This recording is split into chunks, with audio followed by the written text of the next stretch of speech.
I now describe myself as a codependent in recovery. My childhood trauma and my personality created sort of this persona where I'm fixing people. And I didn't realize the way that like I was participating in that dynamic, so to speak, right? Like my whole identity is to fix you, and then there's an arrogance that comes with that. And like I realized that I was having romantic partnerships with people who I knew couldn't really meet me where I was, Okay. which also is like a sick way to protect yourself, I think. I've done a lot of therapy on myself, is I think that's coming through right now. And I think I do a lot of thinking about this. And so it was like I realized that I myself was not actually emotionally available either. And I was kind of hiding behind people who were much more dysfunctional than me. Hi, you're listening to On Your Terms with me, Hayley Ryan. This is the show where two people get honest about the messy reality of choosing yourself. No scripts, no performance, just real conversation about self-abandonment, boundaries, and what it actually looks like to live on your own terms. So let's get into it. So on today's episode, I'm joined by Billie Lowe, and Billie is a mental health professional and leader who has just launched her own consultancy after 18 years in community social work. Welcome to the show, Billie. Thank you, Haley. It's so nice to be here. I feel like this is sort of serendipitous timing for me, so I'm very excited to have this conversation. I'm very excited to be having it with you. I really am.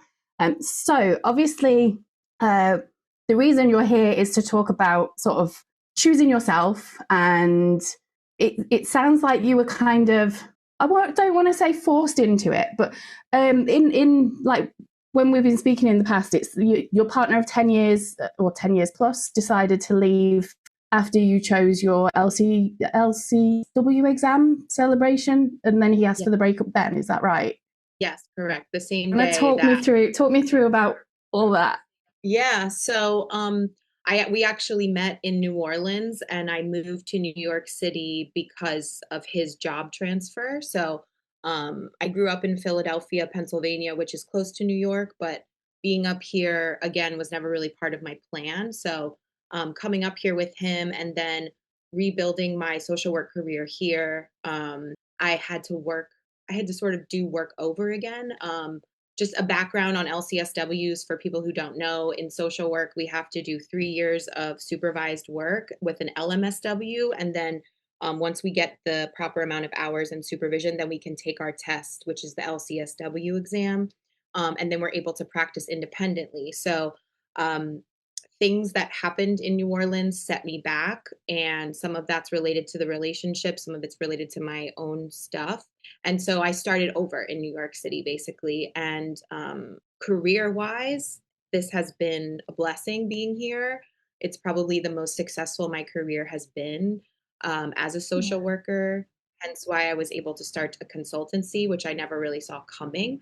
But yes, my plans 2 years ago were kind of to stay with the agency I was at, sort of, without end till I felt like I was done, and then have a small private practice on the side. And when the ending came, it meant that in New York City, in a two-bedroom apartment, I became the one income household. And so I've Yeah. been sort of hustling over the last 2 years, and through that hustle, I realized that I could be bigger than I was. And so again, it was sort of a blessing in disguise. But at the time was very, very painful. Yeah. Did you expect, like, were you expecting it? Did you know there was something sort of Yes. simmering under the surface, or was it? Yes. Yes. I mean, it was not a healthy relationship for a very long time. And probably if the pandemic hadn't happened, it might have ended sooner. And there was actually a very important moment Okay. using the language that you're using, choosing yourself. We went into couples therapy. I asked for that. And there was a session where I was sort of asking or begging for accountability from him, and he erupted in front of the therapist. It was a virtual session, cursing at me and screaming at me, and left the house. And it was embarrassing, to say the least, and also really hurtful. And she said to me, she's like, I'm really not supposed to speak directly to one of you. Like she was speaking on the ethics of being a couples counselor. She said, but you Yeah. need to take a step back from him because you are trying too hard to change him and it's affecting your mental health deeply. And she said, and he doesn't really have the capacity to do this work with you. And so I was very grateful that she said that. It changed my entire mindset. And that was about a Mm. year and a few months before the ending. And so that was the start of me more intentionally choosing myself that Yeah. last year of the relationship. Wow. I'm going to ask this because like my sister is a psychologist, and Okay. she has patterns of staying in relationships longer than she should, and she tends to end up in relationships with people she ends up fixing essentially. Yes. Is that something that you've noticed? Like, Yes. I mean, 10 years is a long time. I met him when I was 27 and then 37. So like almost 40. And I just turned 40 in January. So like I'm a completely different person. So that was kind of an extreme example of that. But mm, the two long-term relationships before him were similar situations. And so I now describe myself as a codependent in recovery.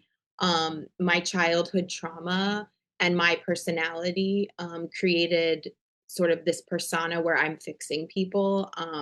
And I didn't realize the way that like I was participating in that dynamic, so to speak, right? Like my whole identity is to fix you, and then there's an arrogance that comes with that.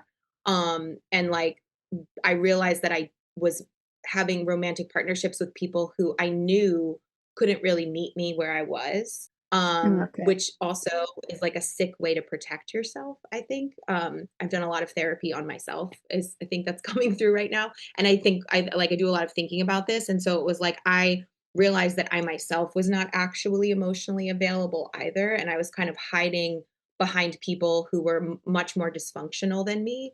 Mm, And unfortunately, this 10-year relationship, like it was a huge mirror. And there was a lot of trauma that happened in there because I allowed myself to kind of be swallowed up in the name of saving someone. So, yes, cautionary tale. Please don't do that.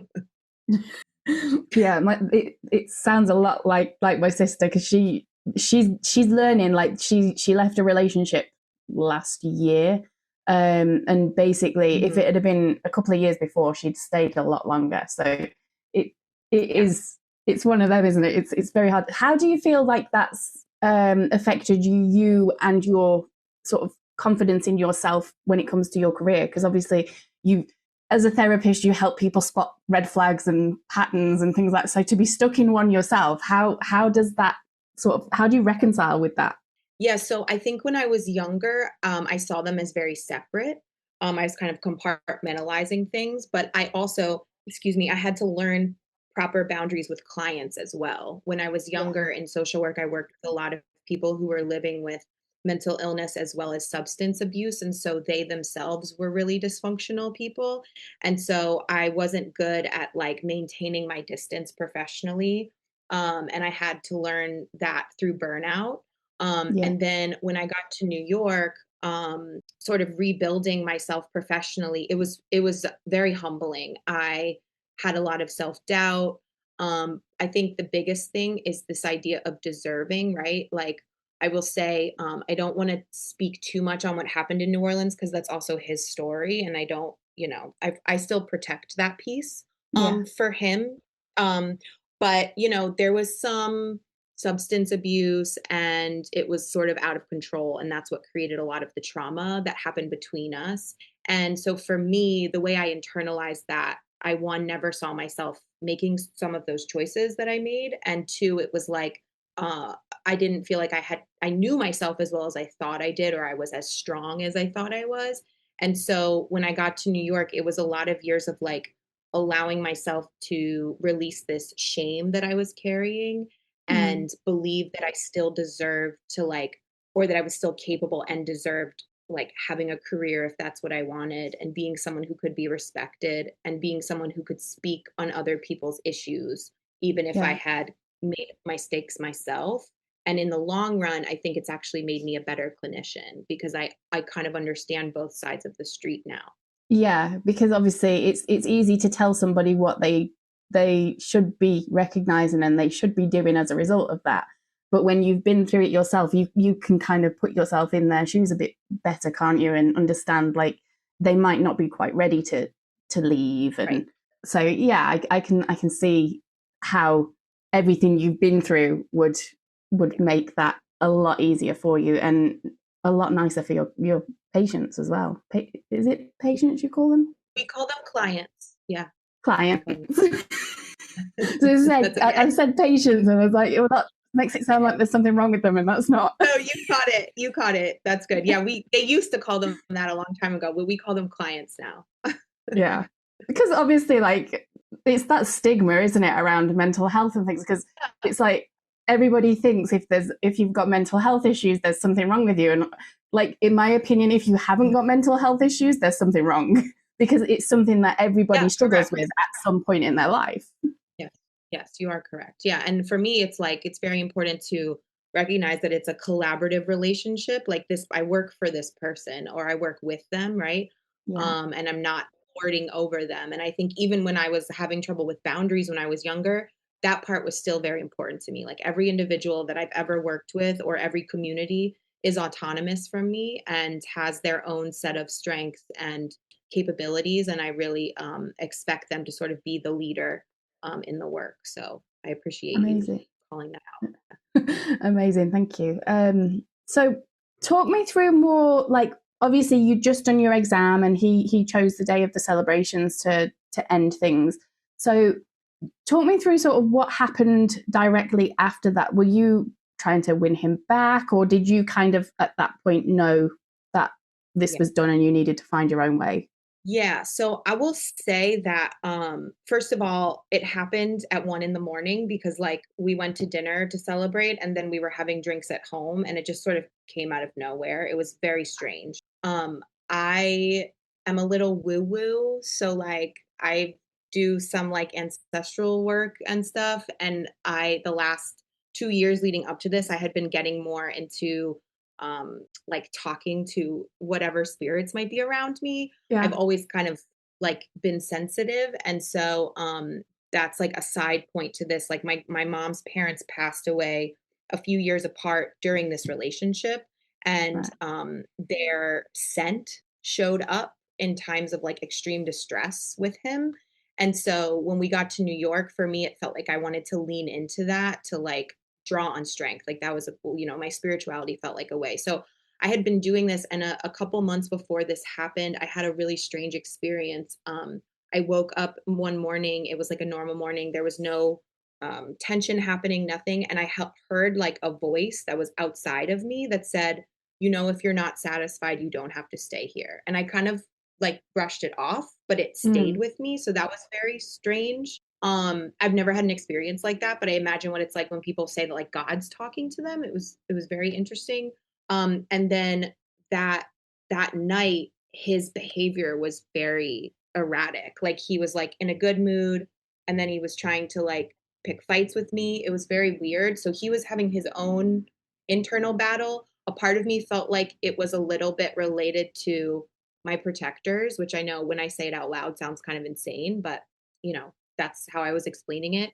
And then also his probably wrestling with his own like struggle with how to do this yeah. and the fact that he was doing us at a time that was extremely disrespectful to me. I was doing this spiritual stuff, so there's like a weird part of me that felt like I was having my protectors in the space. Like if we go back to, I don't know, like I was thinking about ending it, but I don't know how fast I would have done that. And it kind of felt like something Yeah. was pushing him. And then he was obviously, I think, wrestling with this. Well, I'll tell you, I knew later I found out that he had been thinking about this for several months and just had never told me. So basically, we're sitting in the living room and he just looks over at me and he says, I don't think I've been a very good partner to you. And it was very weird. Like, I didn't at first realize what was happening, but he said something else. And I said, are you breaking up with me? And he just nodded. So he couldn't even say the language to me, which later was enraging because I'm like, you're just very cowardly. Like, just be like, we're friends. Just tell me what's Yeah. going on.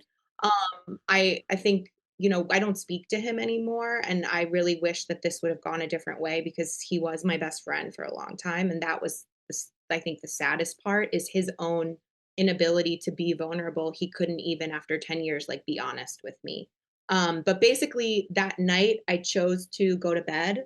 I amazingly slept very well, which I think was a sign that like I was made peace with it.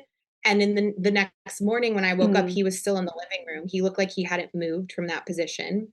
Um, and I just was like overcome, like this rage just like bubbled up. And I said some things like, do you want to like talk about last night, like yelling something, like, and I probably said some nasty stuff to him. And then he basically said back, I don't think I need to say anything. You've said it all. And I looked at him and I said, well, you need to get the fuck out of my house. And I just was like overcome with this extreme, like it felt very powerful, honestly. And his face changed. Like I think he got Mm. scared because he saw how angry I was and he packed a bag and he left.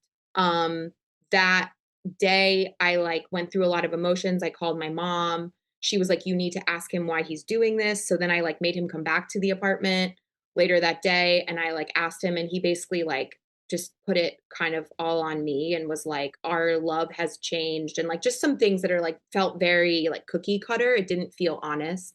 So I was like, okay, well, you need to leave again. Basically the plan was for him to be gone for a week, staying at a hotel, and then come back and we would talk about possible cohabitation until one of us could afford to move out. Because it's New York City, so this actually happens a lot here. People Yeah. cohabitate. It's 2 bedrooms, so it's possible. Um, and a week later, it was a Sunday. He was supposed to come back. 5 p.m. came and I hadn't heard from him. And I texted him and I said, are you coming back? And like for me, I was like mentally preparing to have this person back in my space. Like we hadn't been in contact all week. And he said to me, oh, well, I had to work today and I didn't want to take my suitcase to work. So I'm staying at the hotel another night. And I said, you don't ever come back. Because you're continuing to demonstrate such poor communication. And it just felt like years and years of disrespect and lying and like, essentially being like uh, very, irresponsible with other people's feelings that I just, Yeah. said, just don't ever come back.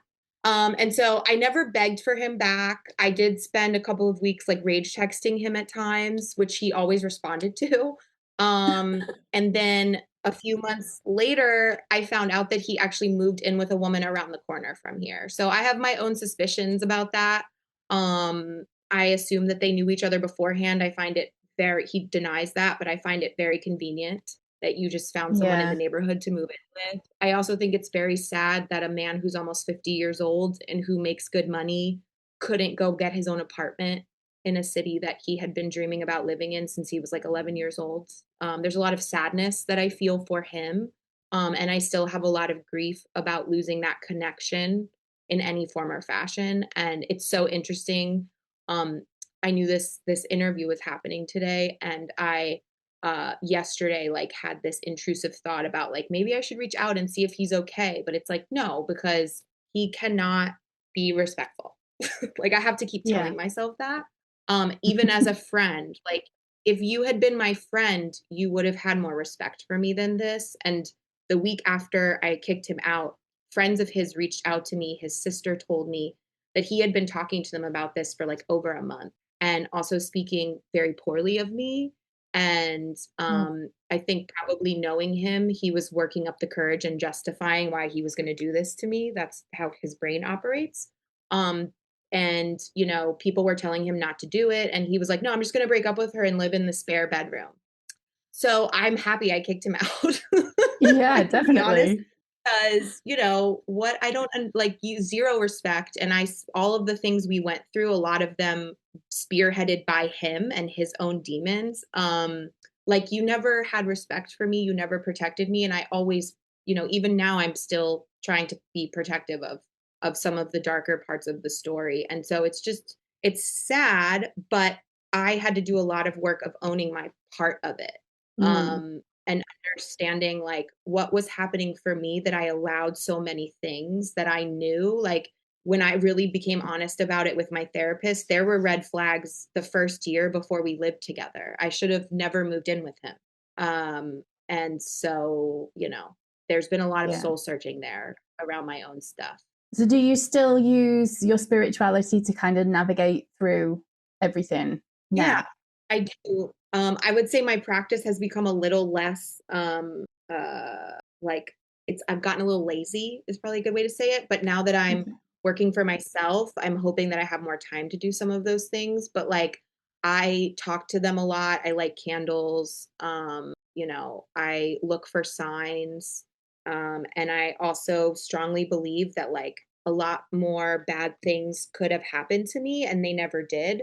So I Yeah. definitely hold like there's a responsibility like I feel I have because I feel like I'm protected in certain ways. And so I need to keep like going forward no matter what Yeah. happens. And even through all of this trauma, I always like pursued the career path that I've been on. And that's something that I'm proud of. Like I never like wavered in who I wanted to be professionally. Social work, it's like an identity career.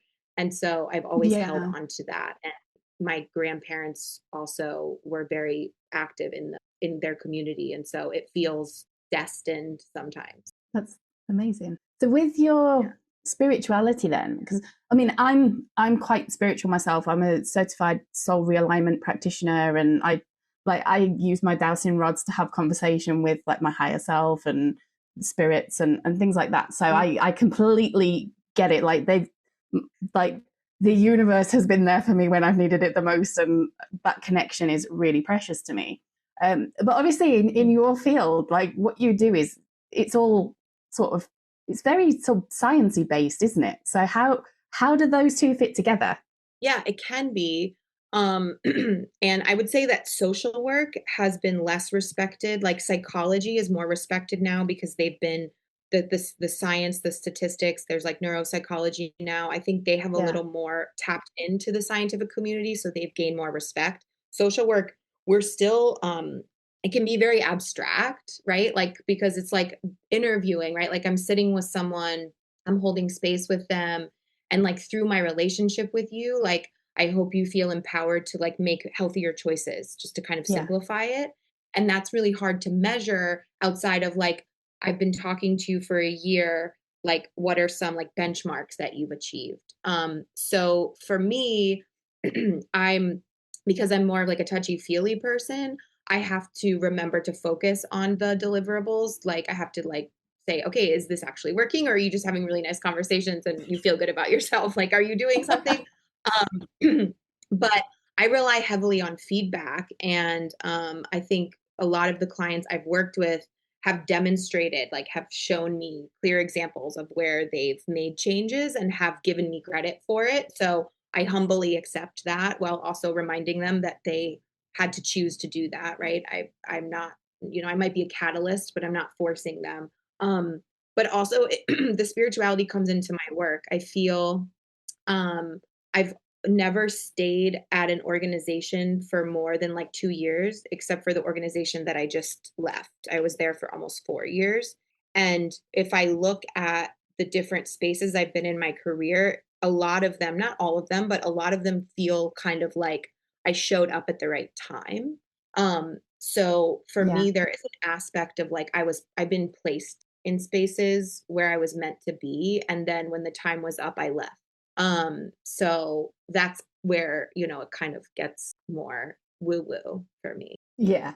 And then No, that and makes then, sense. So if obviously you sorry, no, that's okay. I just carry on. realized I was going to add, like, I think, and you probably understand this. There's an element, like, there's an intuitive element when you're sitting with someone, like, that you have Yeah, to sort of touch base with your humanness. And so I think the everyday work is like, can feel very spiritual. It's not like science doesn't help me have a good conversation with someone. yeah. Yeah, yeah, I completely get that. And I think it's like now, obviously, like in preparation for this podcast, I've got like a list of questions that I've done based on my research on what we've sort of discussed before the podcast. But I'm just in the present with you, listening to what you're saying and trying to riff off that rather than like, because that's the one thing with like interviews in particular. It's like they're asking questions and it's just cookie cutter questions and they're not really listening and asking questions to expand on what's been said. It's almost just like they've got this checklist that they're going through. And I think Right. that's the difference, isn't it? When you're using your intuition and just present and there, you're a lot Yeah. more engaged in the conversation and Yeah. able to be more empathetic and listen. And I feel like that helps the other person open up in return. And that's a great gift for someone like you to have, because obviously the main thing with what you do is having people put their trust and vulnerability in you. Right. Yeah. Active listening. I just did a training last week on where we talked about active listening. Like, a lot of things happening in your brain at one time, right? You're like, what are they saying? What's interesting? Am I regulating myself? Like, should I share this personal thing or should I not? Like, right. Yeah, And so it takes a lot of practice, but it's very powerful, and like you're sharing energy with someone. So exactly. I love it. Exactly. So obviously, like we've spoken a little bit about, obviously people have to feel like vulnerable and put their trust in you. So how do you get on with that? Because you've mentioned that you had therapy after the breakup and while you were trying to rebuild your career. So how did you Yeah. find that? Yeah, so I actually started therapy. Well, I was in family therapy as a kid with my parents, which she was great, but it didn't help them. That's fine. And then in high school, without getting into my full life story, I was in therapy for my junior and senior year of high school, and it was very impactful. I dealt with like some disordered eating. I was definitely depressed and had anxiety. And my father was, I don't speak to him anymore, but he's still alive, is an abusive person. Okay. And so I had a lot of trauma from that. And she changed my life. Like it was just very powerful for me. Like I loved her. She's the reason I went on to study psychology for my undergrad degree.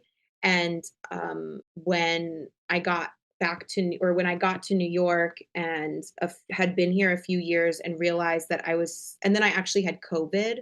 And that definitely, I had increased anxiety after I had COVID. I had long COVID as well. And Oh, I've actually read that they have some indication that it actually has changed the brain for some people and yeah. increases certain issues like anxiety. But I got to a point where I was having like very paranoid, intrusive thoughts, which is not something I've ever experienced to that degree before. And so I was worried. I was like, I need help.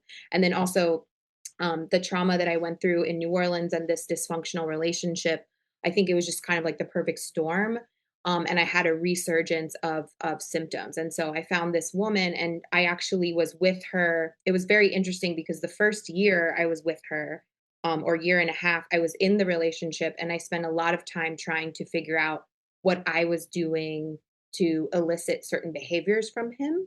And then later realized that it was one part my codependency and another part an unhealthy relationship.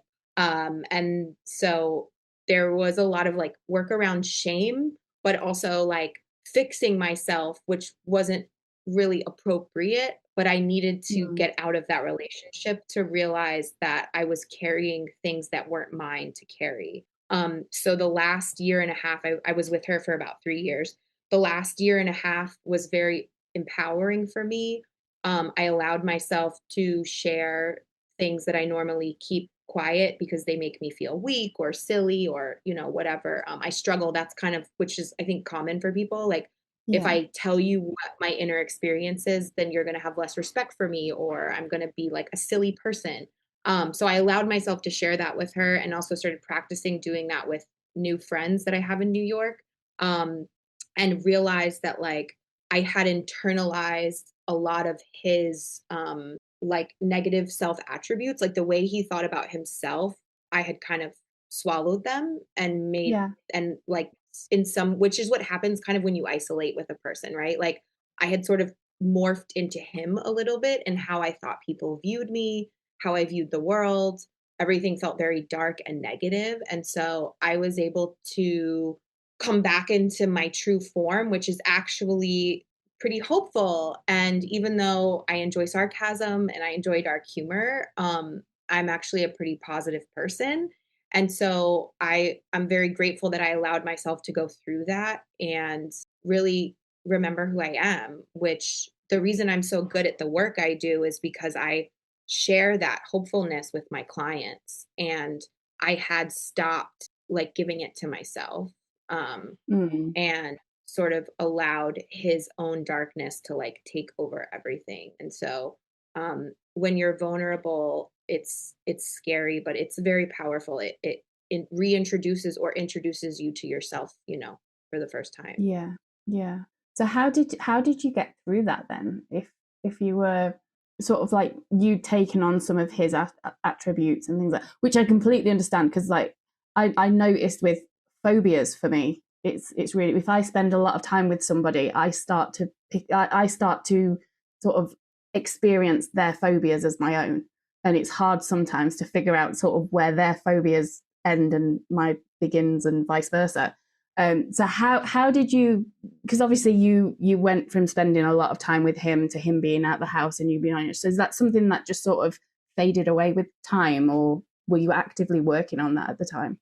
Yeah, I think a little of both. For the first the first year out of that relationship was actually kind of crazy because the ending happened at the end of January of 2024, and then I again like it sort of felt like even though this very sad event happened, like I had all of these bright things that I was Yeah. like on the horizon. So like my friend, a good close friend who I've known since high school, was getting married to her husband in Puerto Rico. He's Puerto Rican. They're still very happily married. And so I went to Puerto Rico in February. He was supposed to come with me. And it ended up being this, and I was only there for 3 days, but it ended up being this like beautiful like moment where I was sort of like, I enjoy being on my own. I can be social. He has, I believe, terrible social anxiety and is like really bad at like making new relationships because he can't show up as himself. Mm, And so I think and that's a part I'm still wrestling with is this social anxiety, but like, I think I was like afraid to go out and like show myself to people. And then I went on this trip to this wedding where I knew a couple of people, but not very well. And I ended up having a beautiful three day sort of getaway, which also was in the middle of winter in New York. And I was on a beach. Um, and then, that summer, I ended up getting put on administrative leave from my job, paid administrative leave, and that was terrifying. mm, There was an investigation. I'm not guilty without getting into it. But and now in fact they're like my biggest client right now. Like I have a bunch of contracts with them, so that lets you know that wow. like they forgave me. Um but like I ended up having from June until September, the beginning of September, and that was very isolating because my community, a lot of it is the people I work with, like those are my friends, and I wasn't allowed to speak to them. So for the first 2 weeks, I was terrified. That was sort of triggering. I felt very alone as I felt in January when the relationship ended. My mother was actually really scared for me. I've never been suicidal, but like she's like, you were saying things like you just don't want to do this anymore. And like, oh, people always say that like when they're going to self harm. And so I probably had some suicidal ideations, nothing that I would have acted on, but like just that feeling of like being completely alone. And Mm, then I realized that I live in this beautiful apartment that I feel like very lucky to have because I'm only living here because another person was able to help me financially move into it. And then when I asked him to leave, he did. So thank you to him for that.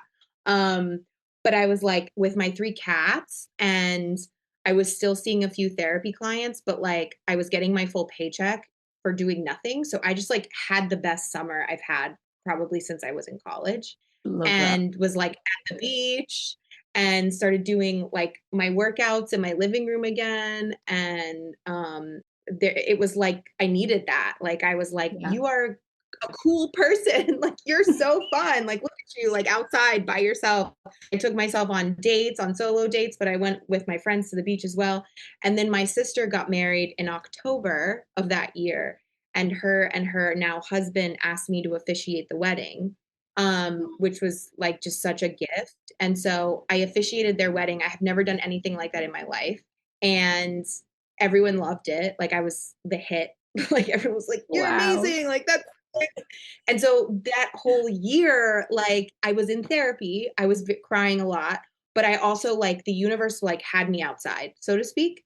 And I couldn't ignore the Yeah. the positivity. I couldn't ignore the excitement. I couldn't ignore that like all of these signs, like you are amazing, like you deserve to feel good about yourself and other people see you like as this amazing person. So like start to internalize that and Yeah. reclaim like who you are. So the first year was pretty amazing, honestly, for what emotionally I was going through. It still felt like a gift. Yeah. And then obviously I'm guessing that sort of hope that you were giving to other people came back Yeah. to you internally as well as a result of that. Yeah. Yeah. I remembered who I was Amazing. and I was like, people, like, I enjoy being around people. I enjoy being social. I enjoy doing things that are a little scary and stretching myself, you know? And so I remembered it was a Yeah. powerful year to remember who I was. Yes. Wow. So talking about scary and stretching yourself, obviously, like you've left to launch your own consultancy, so no steady income, no health insurance, living in New York as a single person. Yeah. How terrifying was that? Yeah. Weirdly, not as terrifying as I feel like it should be. So Wow. I'm currently like teetering between like lean into this confidence, but like don't be stupid. Like, you know, um, the last time I would say I have done two things Yeah. this insane in my life before. The first was after undergrad, I moved to Jamaica, the West Indies, and lived there for about 9 months and worked for an NGO there in a community that was a beautiful experience, but like it was like I was like the only white person there and it was me and one other American there. So that was insane and it went really well. And then the second time was when I was in Philadelphia after Jamaica and was like, I don't know what I want to do. I need to get a master's degree. Like, I don't like it here. I need more sunshine. And so I applied for Yeah. AmeriCorps, which is like our national Peace Corps. And I ended up getting accepted to a position in New Orleans. And that's how I got to New Orleans. And they were like, hi, you need to be here in 2 weeks. And I was like, okay. So I quit my job and I packed up my apartment and like threw some things out and gave some things to my mom and moved down there without a place to live and ended up finding an apartment in like 2 weeks with a roommate and then stayed 7 years and got my master's degree there. So it feels kind of like I'm doing it this Wow. time, but like with more wisdom because I'm older and I Yeah. have now lived pretty close to the edge of like being like in danger, for better or worse, right? And so the second year of my divorce, which is what I call it, even though we weren't married, like it was like a divorce, um, was like realizing this is what I wanted to do. And I actually told him like a year before the end of the relationship, I said, I think I know what I want to do next. I think I want to facilitate professional development workshops. Like I really like helping people learn these skills. I started supervising social work interns who were in school to get their masters. I really enjoyed mentoring. And so this job that I Mm. just left, they allowed me to add to my job description professional development. So I started bringing in outside facilitators, but then I also started developing workshops for staff. And I just sort of on my own started practicing these skills. And then myself and a colleague, we got certified to be trainers, therapeutic crisis intervention training through Cornell University. So that was like my first professional certificate. And I started doing that training at my agency. And I was like, oh, I'm good at this and I like it. And there was a job with them and I applied. It was like professional development director or something. And it wasn't enough money. And I didn't, no shade to them, but the process was just taking a long time. And I was like, this doesn't feel right. And then Mm. my coworkers, who I have to give a lot of credit, they have breathed a lot of life into me and they have supported me through all of this. They're like, why don't you just do it yourself? And so even though for the last like month I was at work, I was having like mini panic moments where I was like, what if no one hires me and I just have no money and like I just have to go live with my mom, which I wouldn't be homeless. I would go live with my mom. But like, I'm like this, like, oh, this is terrible. Yeah. And then I had to remind myself, like, I also have a small private practice. So I try to get as many therapy clients as possible and do my best to pay my rent. And like, we're just going to figure it out. And this is my third week. This is the third Thursday that I've been self-employed and I am busy. I have multiple contracts with my agency. I also am putting together a contract for an outside agency who wants me to come in and do work with their youth and their staff. And like everywhere I'm going, people are like, "You're amazing. This is so amazing." And it's such a strange dichotomy because internally I'm like, how do you know me? And how do you know I'm amazing? This is very weird. Are you sure that you think I'm amazing? And then also it's like, then I go in front of the room and I'm like, you're doing amazing. So I'm like, maybe they know what they're talking about. So Yeah. I'm just gonna keep going. And I was accepted to present a poster presentation at the National Association of Social Workers in June, which I still have to pay to go. Like it's not that serious, but like that's another thing where I'm just going to go stand there and talk to people about the decolonization of our school systems in the United States and trauma informed care. And I'm just, things are just like, ever since I kicked that man out, like the universe has just opened up to me. So I feel like, not to sound like a lot of the toxic stuff on the internet on threads right now, but like if you're in a toxic partnership, like let it go and it will come to you. I believe that. So we'll see. So far, it seems like the right choice. Yeah, and I get it. It's like obviously, like you say, there's a lot of toxicness on the internet with like breakups and things like that. But I am a firm believer that not everybody comes in our lives and are meant to stay forever. They come in, like different people come in and they're there to teach us a lesson. And once we've learned that lesson, and this sounds really awful, but like they're kind of no longer useful to us.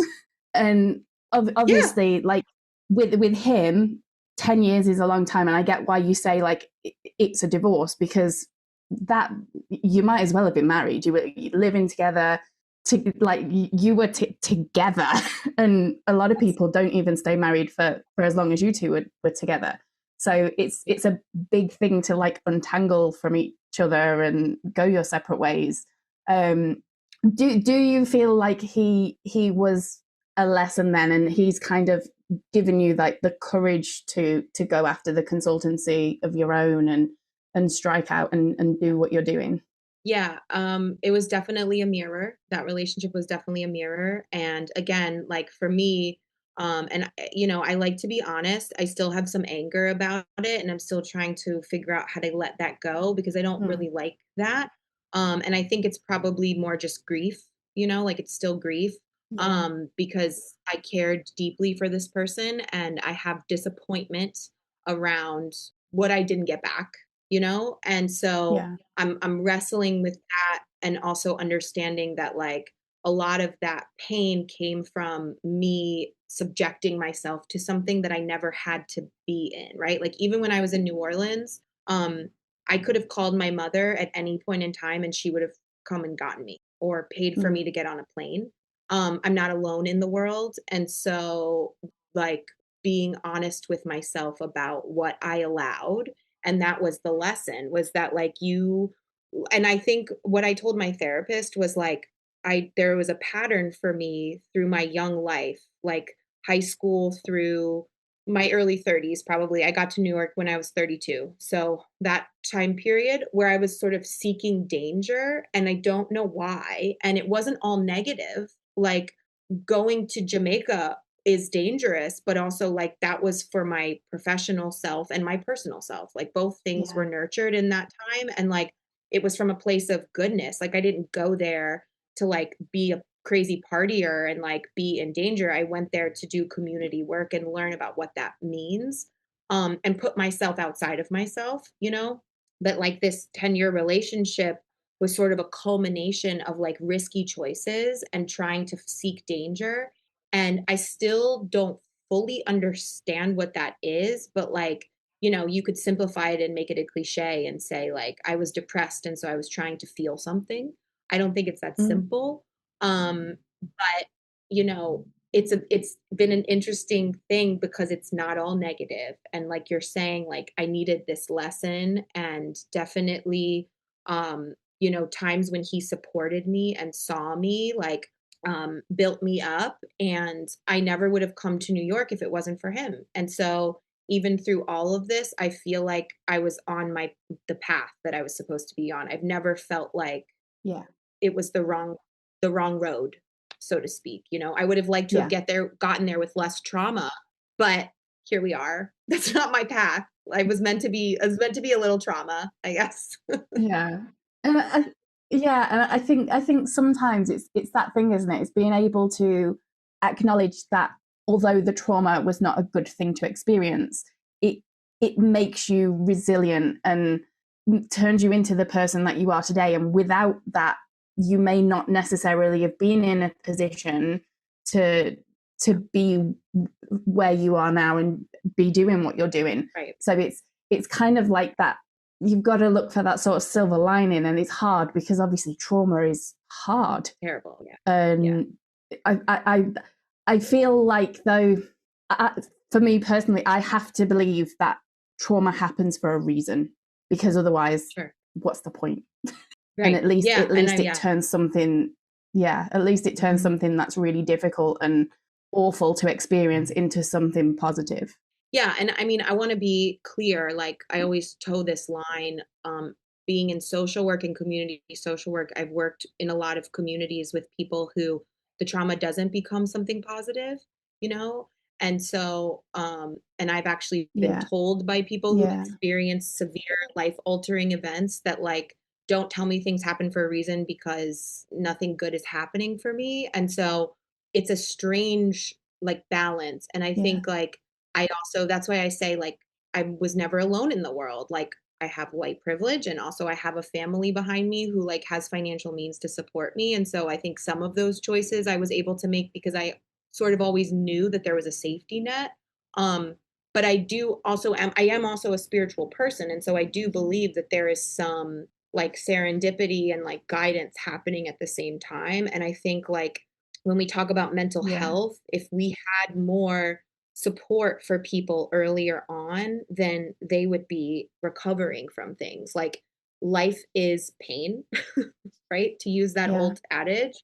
And so I think it's impossible to avoid any type of pain, but like the world is so complicated, and so the like realistic side of me is like we need help. We need safety nets, and we need spaces where people can yeah, make mistakes and then allow it to enrich their lives, right? And I think what happens is a lot of people don't have that privilege. And like the yeah. the organization I just Agree. left, it's youth work, and it's youth who don't have those privileges. And so while I was there, something that I really championed was like let them make mistakes and then let them come back into the building, and let's help them learn from that, because that's really what I was doing, right? Is like making Yeah, mistakes and then being allowed to learn. So it's like both at the same time. And yeah, I think it's important to acknowledge the real world, like systematic bullshit that's happening that like makes trauma undefeatable for so many people as well. yeah, yeah. That's a very good point, actually. Like obviously when I was talking, it's like for me, it feels like believing Yeah. that it's there for a reason Yeah. is it gives it more meaning. But I appreciate, like you say, that is not the case for a lot of people, and a lot of people are in situations that the it's either impossible to get out of, or it feels impossible to get out of, and there's no way of seeing the light in that sort of situation. So I completely get that, and I don't want to invalidate anybody else's experience, because we're all different. We all experience things different. We all have different beliefs, and that's what makes the world so incredible. Yes, absolutely, I agree. And I had to learn by getting, like, chastised by people that, like, hold space for both. Like, I can believe things happen for a reason while also knowing that a lot of things don't and they're shitty. Yeah, You know? yeah, yeah. So what are you still struggling with now though? Like, are you dating again and finding like you're falling back into old patterns and Yes, so that's no. So I was dating. So I will say humbly that I was like outside for the first year. It's again going back to what I said earlier. It's such a strange experience to go from like being on dating apps at 27 in New Orleans to then like being single at almost 40 in New York City, like a completely different landscape. And also you're completely different. So I was on the apps for like a Yeah. year, 2 years. I also went this last New Year's to like a singles mixer to do something brave and also just like see what would happen. And I was talking to someone for a few months, but it fizzled out. So I have decided that the apps are not for me. My husband hopefully is out there, but he's not on the apps. I did Yeah. have a situationship that felt like it allowed me, it demonstrated my growth because I was like, if I would have met this person 5, 10 years ago, you would have had me. But like, we are not doing this. Absolutely not. Yeah. It went on for a couple of months. It was fun, but then I was like, this is triggering my attachment issues. Like, I am, not, no. So I am just focusing on me right now. I am open to, I really want to meet a person. I've always been a lover girl. Ever since I was small, I just wanted like the love of my life. But I've also Yeah. shifted. Like I've had, I believe, two strong loves, the one that was 10 years, there was definitely love there at some point. And so some people never experience that. So I've made peace with like, this is where I'm at. Yeah. And like, I've had I know what love is 2 times. And so if I don't have something like that again, I jokingly told someone the other day, I'm just going to take lovers. But even that, honestly, I'm not interested in right now. Yeah. That's another podcast interview. I don't have to get into that.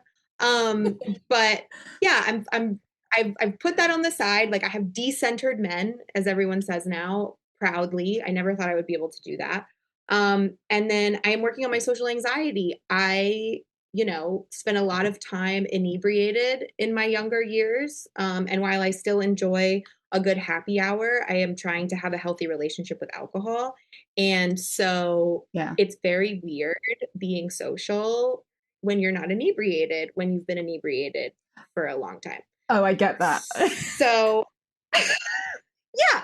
So I'm like trying to embrace that I'm super weird and awkward and that I have a lot of dramatic internal processes that happen in social spaces that like are not helpful. And I'm trying to learn how to just like quiet them down and just be myself. And I do have friends. And so, as we do in therapy, it's like I'm identifying my dysfunctional thought patterns and trying to reframe them with facts, which I have Yeah. friends, people like me. My job is social, so obviously I can't be that weird. So yeah, we're just trying to make me into like a full person. We're trying to squish all the pieces together and not be so compartmentalized. Yeah.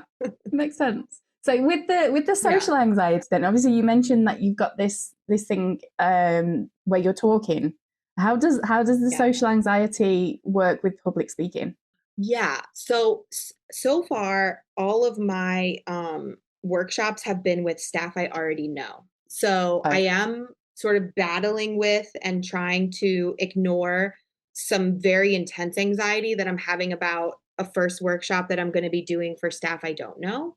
I Yeah. was invited to a graduation panel at one of the social work schools here like a year and a half ago by one of my interns who I was supervising. And it was like, I froze. Like I was able to speak, but like I was not in my body and I did not speak as well as I wanted to. And I don't have any idea if what I shared was helpful because I just couldn't touch base with myself. So, and that was me sitting on a stage with Okay. panelists, like being stared at by an audience.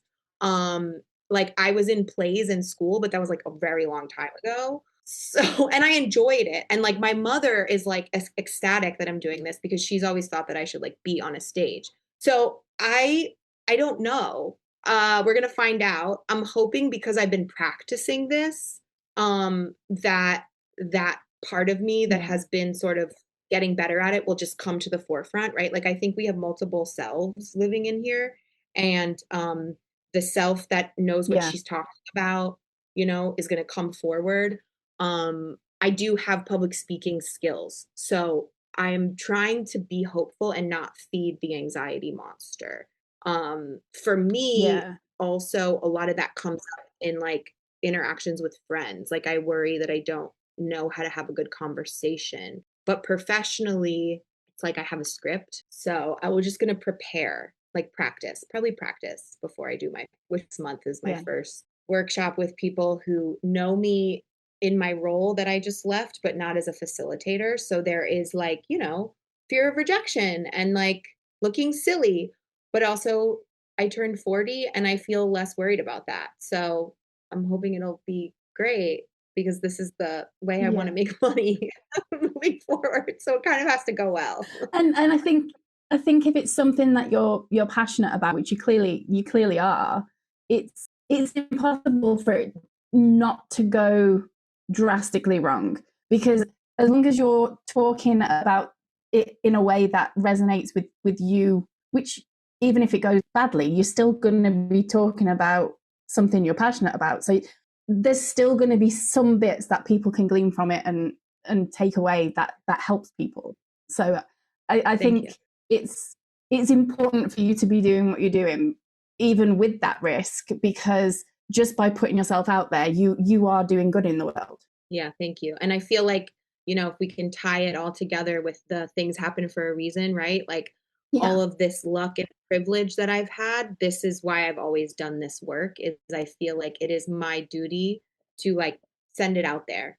And so my hope is to help people who are now doing the work that I did for so long feel like they're better at it and feel empowered. So I will keep your words in my head when I get scared and feel like I can't talk. I think you should. Thank you. I think, like I say, as long as you're talking from the heart, everything that you've got to say will shine through. And I think it'll be impossible for people to not at least find something to take away from it. So keep that with you. And I will. It's being stored right now. So obviously, there's been a couple of parts of your story we've touched on. We've touched on like you throwing this man out after 10 years. We've touched on you leaving the 9 to 5 to start on your own, despite all the risk, the financial risks and things like that. What would you say to somebody who is in your position, like sort of, what would you wish somebody had said to you, say like 2 years ago when this was all going on? Yeah. I think probably the most important thing, and this is something that I've fought against my whole life, right, is nothing lasts forever. And something my mother used to say, which is this too shall pass. I think, I am at the heart of it, a very impatient person, and I really struggle with discomfort. As much as I preach about these things to my clients, it's hard. And so one of the greatest things you can learn to do is to sit in your discomfort without like fighting it and trusting that, another good day will come. And if you don't see it, please go find a helper. Like find a helper, even if they're outside of your immediate circle. No one on the planet Earth has done anything on their own. Everyone needs help. And so I think like I leaned into my community and asked for help from everybody. And the only reason I'm able to do this is because I asked for help, even when I felt awkward taking it, getting support. And, once you do that, it will show up. Yeah. Beautiful. Absolutely beautiful. Mm-hmm. Thank you. It has been absolutely amazing talking to you. I've loved every minute of it. And some of the things you've said has obviously opened my eyes to a few things as well, that maybe I need to be more aware of. So I am very grateful for that. If people want to sort of know more about what you're doing and how to get in touch with you, do you want to sort of give them an idea of what this consultancy that you've set up is doing and how they can find you?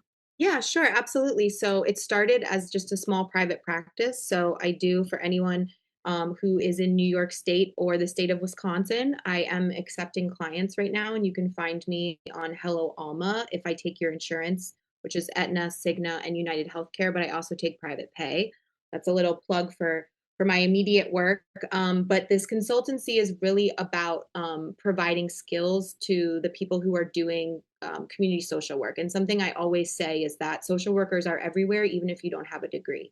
And so while I went through my own journey, I often found that like we were not given the tools that we needed or the support. So I am providing support to agencies, to young social workers, LMSWs. I provide clinical supervision so they can work towards their LCSW. And I also provide coaching to leadership around how to decrease burnout and improve morale. And some of the workshops I do is around trauma-informed care, healthy boundaries with clients. I talk about vicarious trauma and self-care within the staff. And, my goal is, again, like I said, to just impart skills, support, and wisdom on the people who are now doing the work on the front lines so that we can keep making the world a better place. And, all of us are dreamers. So one person, if you help one person, it makes a difference. Yeah, definitely. And to everybody listening, even if you're not in Wisconsin or New York and you just want to connect, then have you got an Instagram page or something like that? Yes, I do. Yes, thank you. I'm like new to this pitching thing. So I was like, I didn't say my Instagram handle. And the name of the consultancy is Eva Mack Counseling LLC. And that is my Instagram handle. It's named after my grandmother, who was a helper everywhere she went. And so I would love to talk more. I'm also on LinkedIn under Billie Lowe. And I look forward to hearing from people if they're interested. Amazing. Go follow this lady, people. Go follow. Thank you very much for joining me. I've loved it. And thank you to everybody who has tuned in and been listening. And we'll see you next time. Thank you so much. This was an honor.